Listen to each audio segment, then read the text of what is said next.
Hey, I'm Andrew, 22, and in the home stretch of my last college year. Life feels like a puzzle I'm still figuring out, you know? I sling coffee part-time at a little shop down the street, socking away whatever I can, and spend my free hours either nose-deep in textbooks or kicking it with my best pal, Jacob. We've been inseparable since high school, like two peas in a pod. Our bond's the kind that just is no need for long explanations. He's had my back forever, and I've always done the same for him. So when he started dropping these weird remarks about his mom, I chalked it up to him being extra. Stuff like, man, don't get all awkward around my mom when you're over, or, yo, she's still my mom, no matter what she looks like. I figured he was just messing with me, trying to get a rise. Spring break rolled around, and Jacob invited me to stay at his place for a few days before finals swallowed us whole. His house was close, maybe a 20-minute drive from campus, but it was like crossing into another dimension. Tree-lined streets, neat lawns, total tranquility. We pulled up to his place late Friday afternoon. I snagged my duffel from the back seat and trailed him up the porch steps. He swung the door open and hollered, "Mom, we're here." At first, it was dead quiet, just the soft tick of a clock and the fridge's low hum. Then, quick, light footsteps pattered upstairs. That's when I saw her, Carol. She glided down the stairs in fitted jeans and a simple white t-shirt, barefoot, her hair swept into a messy bun like she wasn't expecting guests. She didn't look like any mom I'd pictured. She was youthful, radiant in this effortless way, no makeup, no pretense, just striking. Our eyes locked, and her smile wasn't just courteous, it was warm, real. "You're Andrew, right?" she said, her voice smooth and confident. Yeah, I stammered, my brain short-circuiting on words. Jacob snorted and gave my shoulder a playful nudge. "Chill, bro, she's not gonna eat you." Carol smirked, rolling her eyes. "Not on most days, anyway." We all laughed, but there was this subtle buzz in the air, faint but electric. I tried to shake it off. I was there to hang with my friend, maybe play some video games, or sneak into a dive bar if we could pull it off, not to get rattled by his mom. Jacob showed me to the guest room, a snug little space across from his. I ditched my bag, and we ordered pizza, sprawled on the couch, and put on some over-the-top action movie.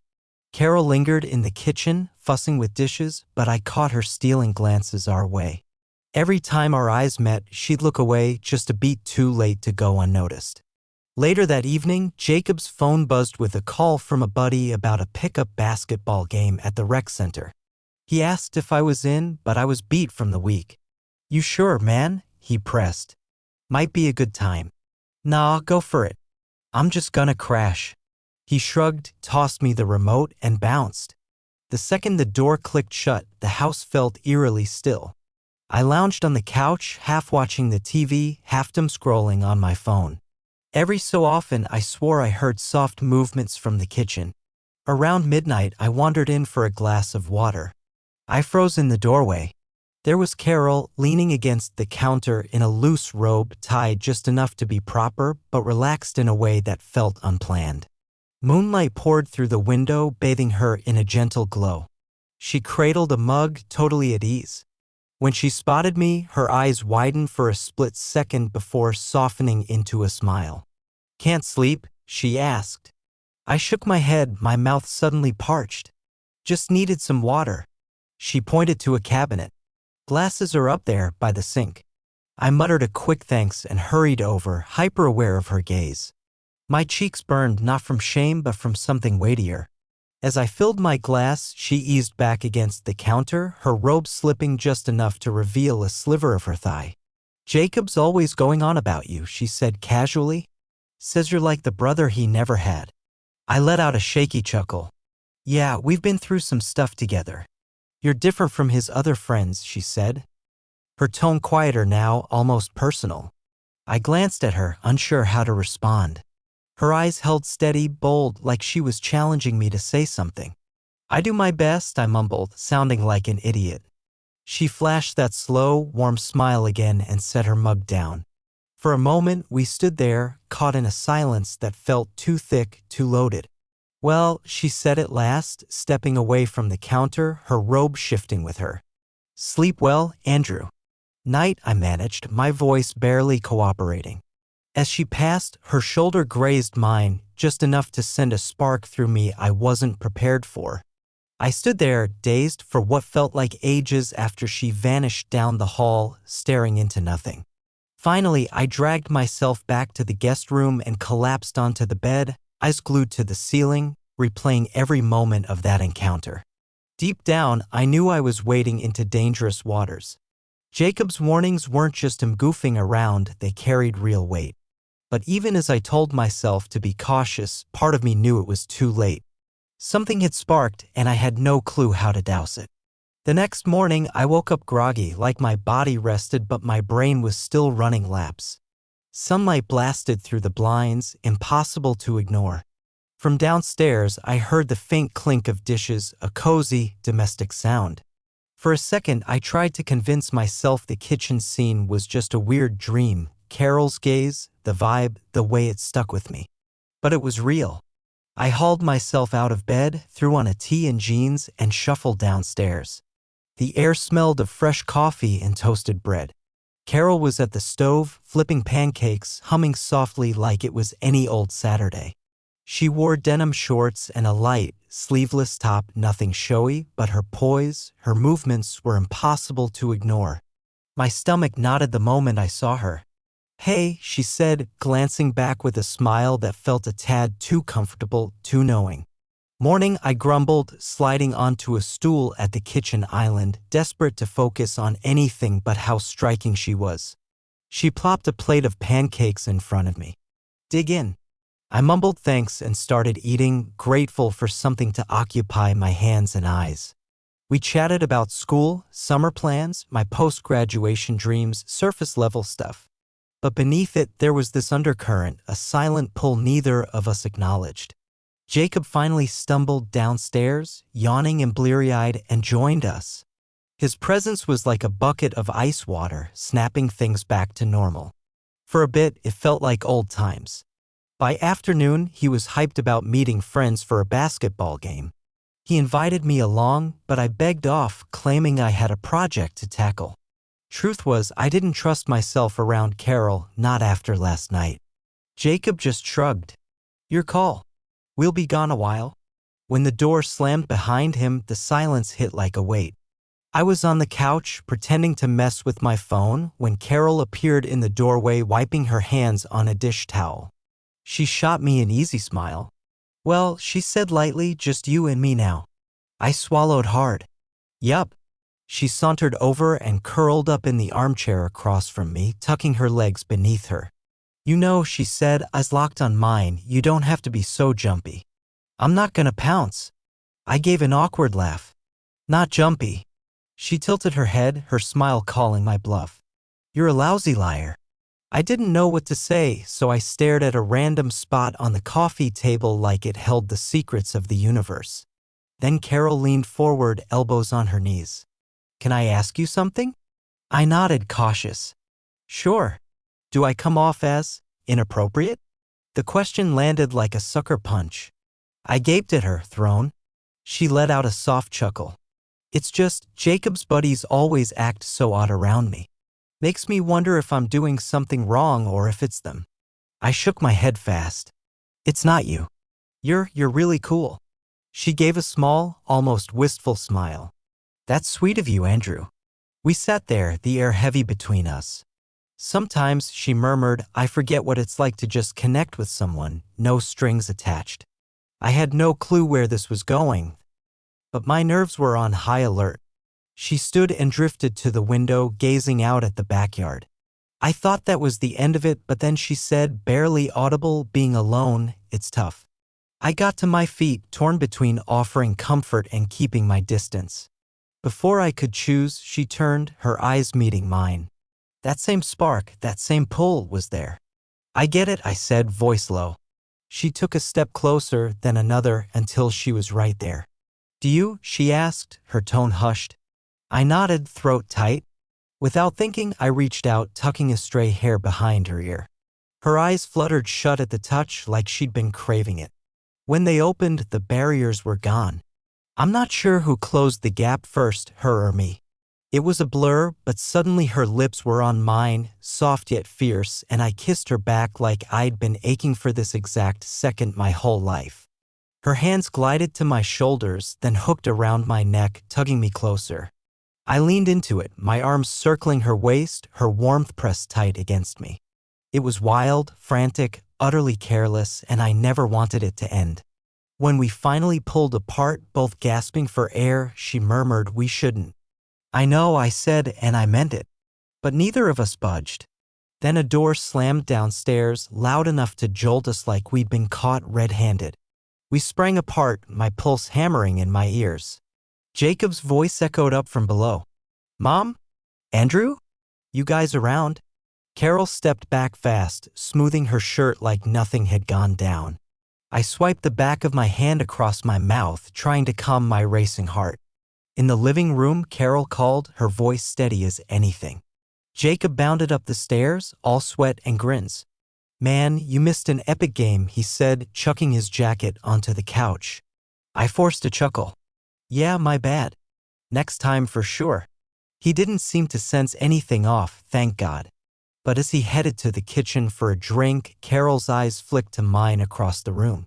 That look told me this wasn't done, not by a long shot. If anything, it was just getting started. The rest of the day passed in a haze. Every time Carol brushed by me, every fleeting moment our gazes locked, it hit me like a shock to the system. I did my best to play it cool around Jacob, cracking up at his dumb jokes, nodding along to his stories, but inside, I was unraveling. Carol, though, she held it together like a pro. Maybe she was just better at masking it. Or maybe she'd had years of practice keeping secrets. That night, Jacob suggested we pop on a movie, something silly, mindless, and call it early. "Tomorrow, we're hitting the lake," he said. "Mom probably come. She loves catching some rays." The thought of Carol in a swimsuit slammed into me like a runaway truck. I kept my face neutral, mumbled agreement, and halfway through the flick, I faked feeling rough. Jacob didn't push. I trudged upstairs, crawled into bed, but sleep was a pipe dream. I lay there, eyes on the ceiling, my mind spinning like a broken record. The house was still, save for the odd groan of old floorboards. Then a faint knock. I went rigid. Another, softer this time. I slid out of bed, crept to the door, and eased it open. There was Carol, barefoot, hair loose, in a long t-shirt that barely hit mid-thigh. Gone was her cool, teasing demeanor. She looked exposed, unguarded, real. "Hey," she whispered. "Hey," I whispered back, my heart pounding so loud it might have woken the neighbors. She glanced down the hall, then back at me. "Can I come in?" I stepped aside wordlessly. She slipped past, and I shut the door softly behind her. Streetlight filtered through the blinds, casting a dim glow. We stood frozen for a moment. Then she said, voice low, "I couldn't sleep." I nodded, my throat parched. "Same." She moved closer, so close I could feel the heat radiating off her. Our eyes met, and that same longing, that same pull was there. She rested a hand on my chest, right over my racing heart. "I can't stop thinking about you," she said, her voice catching. "Neither can I confessed.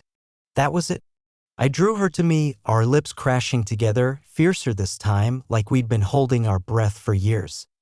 She let out a soft gasp, and I kissed her harder, my fingers knotted in her hair, her arms wrapped tight around my neck. No second-guessing, no holding back. We stumbled toward the bed, the world beyond, that room dissolving.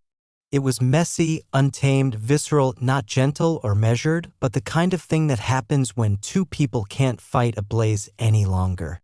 After, we lay tangled in the sheets, her head on my chest, both of us catching our breath. I stared at the ceiling, the weight of it all crashing back now that the quiet had returned. "What the hell are we doing?" I muttered, raking a hand through my hair. She let out a long breath and propped herself up on an elbow, gazing down at me. "I don't know," she said, raw and honest.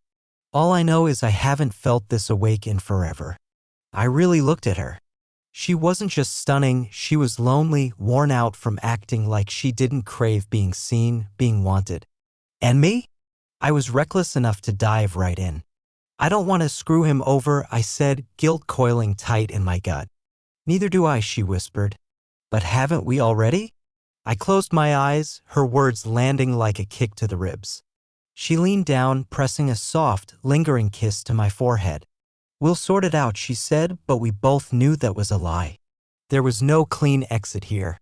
Someone was getting hurt, and it was probably Jacob. Still, we lingered, wrapped up in each other, pretending reality could wait. Eventually, she slipped out of bed, tugged her t-shirt down, and padded to the door. She glanced back with a sad smile that nearly broke me. Then she was gone, leaving me staring at the ceiling, lost in a sea of unanswerable questions. Morning came, and Jacob burst into my room like we were still kids. I jolted upright, heart in my throat. Rise and shine, slacker, he grinned. Lake day. Mom's packing the cooler. I faked a laugh, shoving down the panic. Yeah, gimme 5. He tossed me a towel. Make it quick. He left, and I sat there, trying to breathe. Downstairs, Carol played her part perfectly.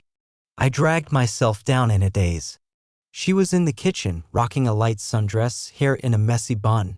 She glanced at me, just a flicker, then flashed a bright smile at Jacob, handing him a sandwich.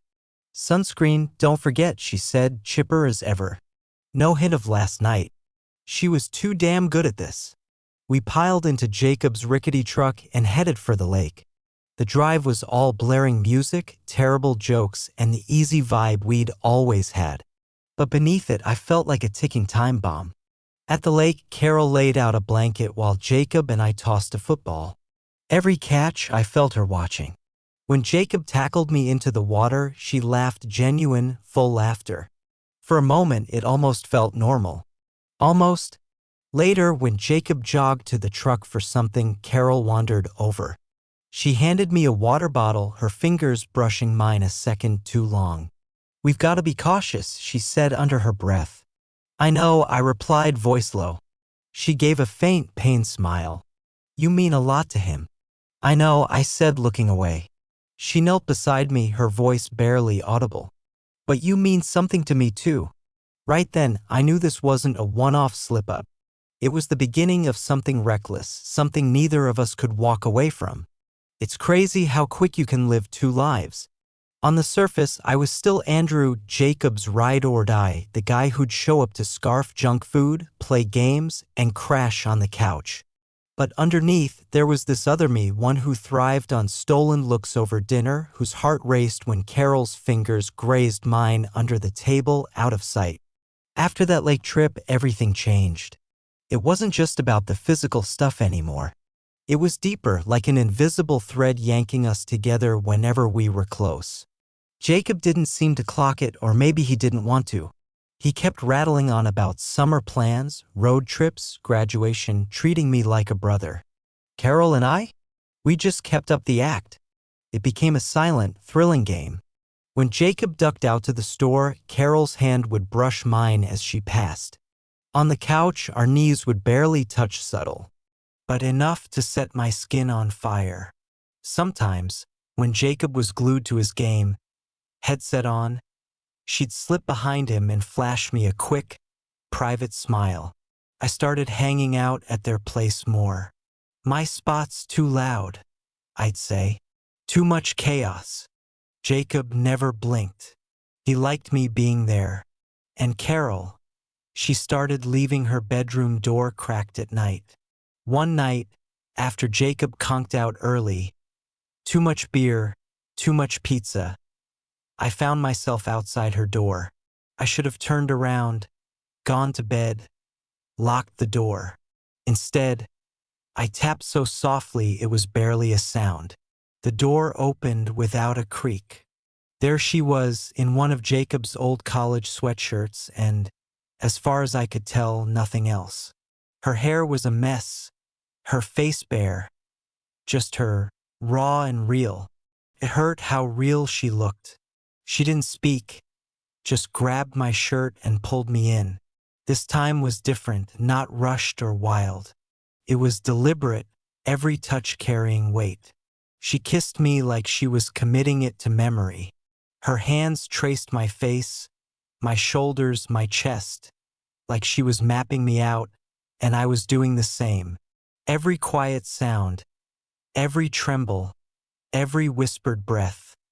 I soaked it all in. When it was over, we lay entwined in her bed, her head on my chest, legs tangled in the sheets. "We can't keep this up," I said softly, my fingers drawing lazy patterns on her back. "I know," she breathed, her voice barely audible. "But I don't want it to end." I pressed a kiss to her forehead, my heart heavy as stone. "Me neither." After that, we kept stealing moments, weeks of secret rendezvous.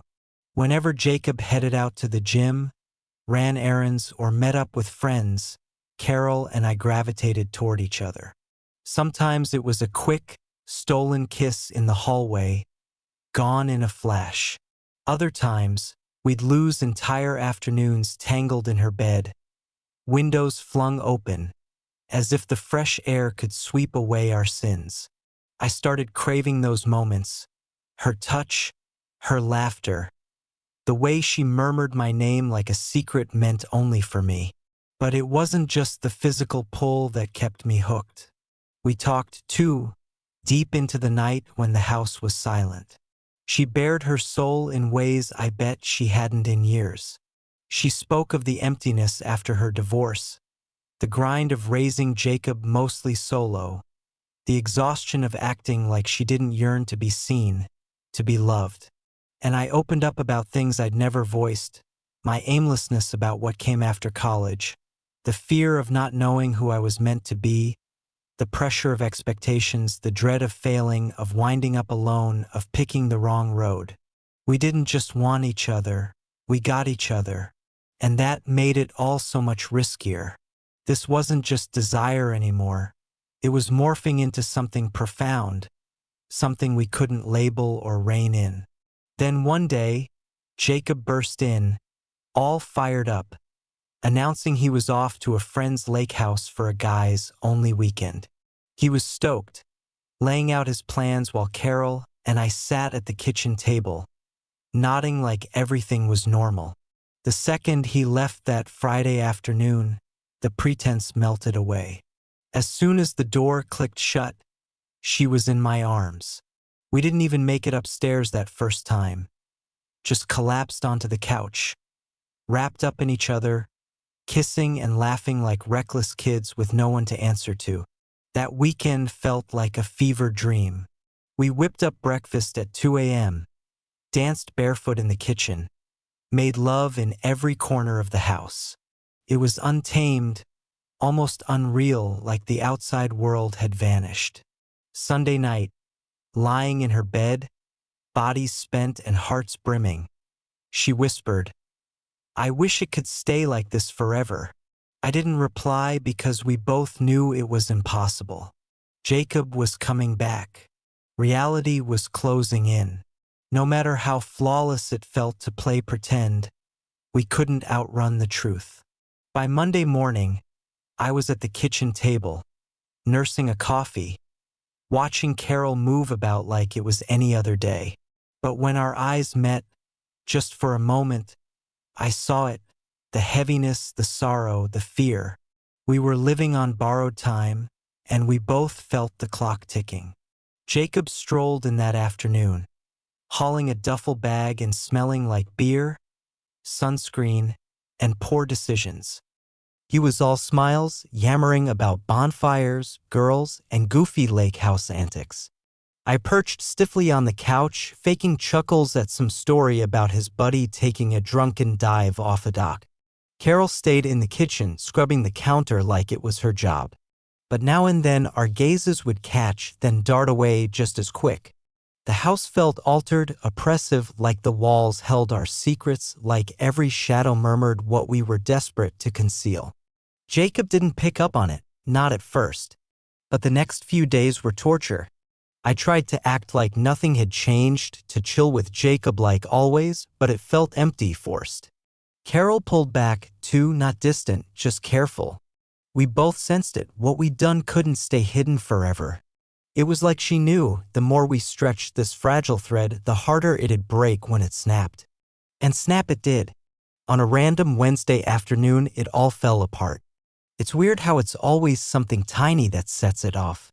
We were just lounging in the living room, Jacob scrolling through his phone for something to watch. Carol passed by in jeans and a snug t-shirt, hair in a messy bun, barefoot as always. I glanced her way just a split second, but it was enough. Jacob caught it. He didn't speak at first, just stared at me, then her, then back at me. Something shifted in his expression, a spark of realization that darkened into hurt. "You for real?" he said, voice low and heavy. I froze. Carol stopped dead. Jacob rose slowly, hands balled into fists. "You think I'm blind?" he said, his voice shaking. "You think I haven't seen what's going on?"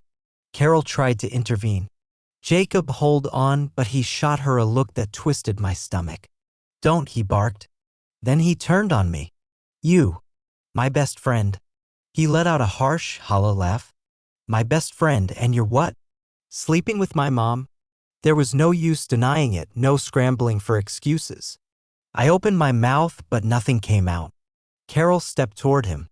"Jacob, please, just hear us out." He backed up fast, shaking his head, eyes wild. "How long?" he demanded, voice breaking. "How long have you been sneaking around behind my back?" We didn't answer. The silence said it all. He spun away, pacing, clutching his head like he could keep it from imploding. "I trusted you," he muttered. "More than anyone." He whirled back, eyes shining with anger and betrayal. "And you couldn't even respect me enough to stay away from my family." "I didn't mean for this," I finally choked out, barely a whisper. "Yeah?" he spat. "Too bad. It happened." He stormed to the counter, snatched his keys, his face hard as granite. "We're through," he said, flat and final.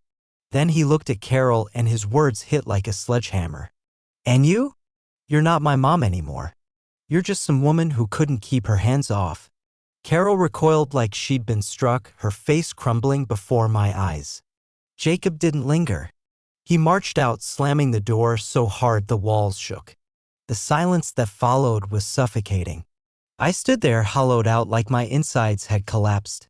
Carol sank onto the couch, face buried in her hands. We didn't speak, there was nothing to say. After an eternity, she whispered, "You need to leave." I nodded. I didn't want to. I wanted to stay, to fix it somehow. But some things are beyond repair.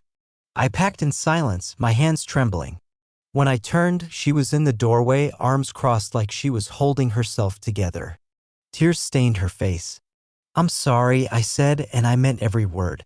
She gave a single nod. "I know." I stepped toward her, instinct urging me to hold her, but I stopped. Some things you can't take back. I walked out, not daring to look back. Jacob cut me off completely. No words, no texts, no nothing. Carol and I never crossed paths again, not because we didn't want to, but because we couldn't. Some lines, once you cross them, there's no return. Sometimes love, or whatever this was, costs more than you can afford. Life keeps moving like it always does. But some choices cling to you like scars etched too deep for anyone else to see. And some nights, in the dead quiet when I'm alone, I still think of her. I think of what we shared and what we destroyed. And I think of Jacob, how one selfish, stupid decision obliterated the best friendship I ever had. He tried to warn me. I didn't listen. And in the end, it cost me everything.